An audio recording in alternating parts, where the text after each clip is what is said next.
vamos a conocer los procesos culturales, políticos y sociales que hicieron que hoy comprendamos el mundo tal y como lo hacemos. Y el primer cambio que tuvo lugar es lo que conocemos como revolución científica.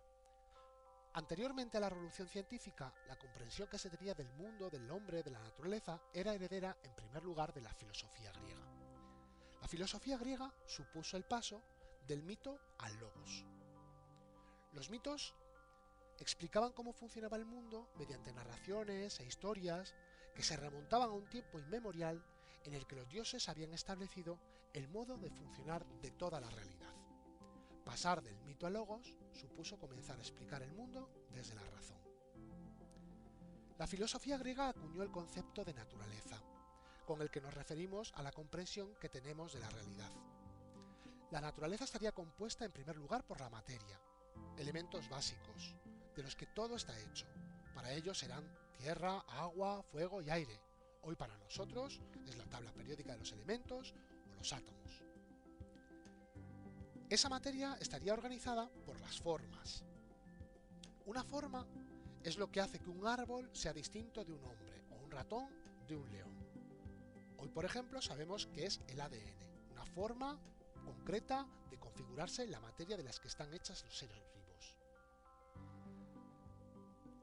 En lo que sí se distinguían los griegos de la concepción moderna es en que ellos pensaban que existía un mundo de las ideas, de las formas, y que debería haber un ser que las pensó, el demiurgo, y que se sirvió de ellas para crear el mundo.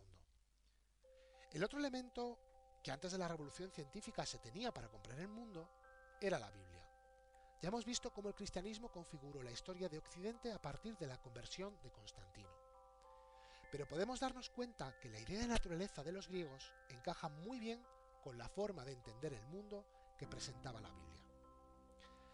El demiurgo del que hablaban los griegos encajaba con la idea bíblica de un Dios creador y providente, que al revelarse daba a conocer al hombre cómo es el mundo y también cómo debe comportarse el mismo hombre, de acuerdo a la naturaleza con la que Dios lo ha creado.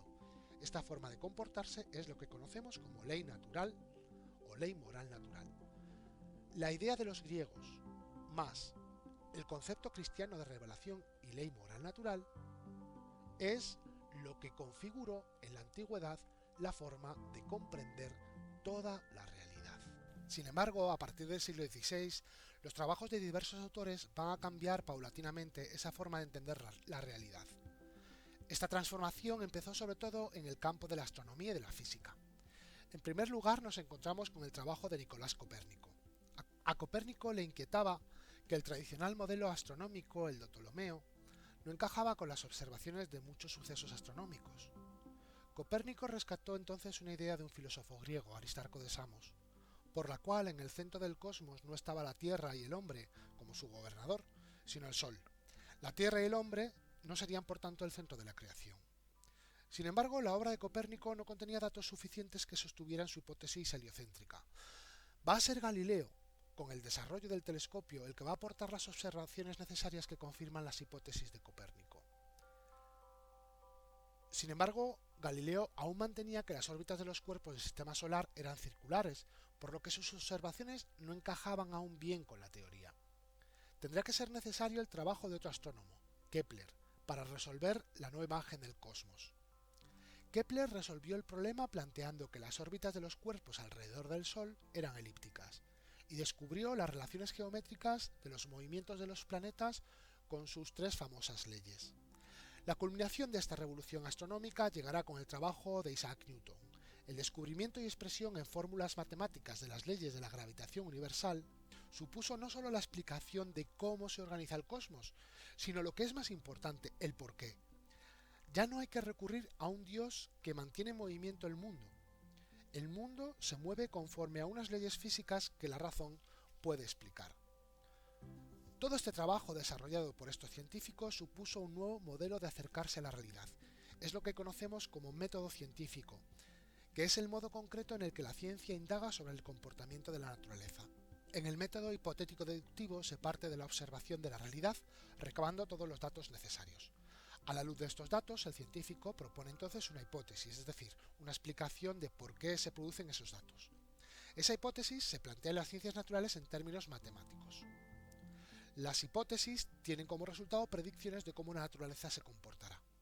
Para comprobar si la hipótesis es correcta, el científico entonces realiza experimentos o nuevas observaciones, y si los resultados confirman la hipótesis, entonces se ha hecho un avance en el conocimiento.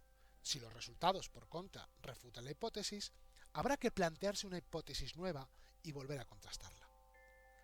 La aplicación de este método es lo que ha hecho avanzar el conocimiento humano en muchos campos. Este método no solo lo emplearon los astrónomos, sino que otros científicos lo aplicaron a diversos campos. Por ejemplo, Miguel Servet descubrió la circulación sanguínea con este método. Jenner inventó la vacuna en el campo de la biología, o Mendel formuló las leyes de la genética con sus trabajos botánicos. La revolución científica tuvo un gigantesco impacto en la historia de Occidente. Los crecientes y relevantes descubrimientos de la nueva ciencia hicieron que la concepción de la naturaleza que hasta entonces se tenía tuviera que ser rechazada. Pero esta consecuencia científica tuvo una consecuencia cultural, moral, política y social. Si la concepción del cosmos que hasta ahora se tenía era errónea, ¿no sería también errónea la concepción del hombre, del mundo, de la sociedad, que había encajado tan bien con la antigua física? La revolución científica fue el primer paso, y paso decisivo, para que se produjesen los cambios culturales, sociales, políticos, económicos y religiosos que han configurado el mundo tal y como hoy lo conocemos.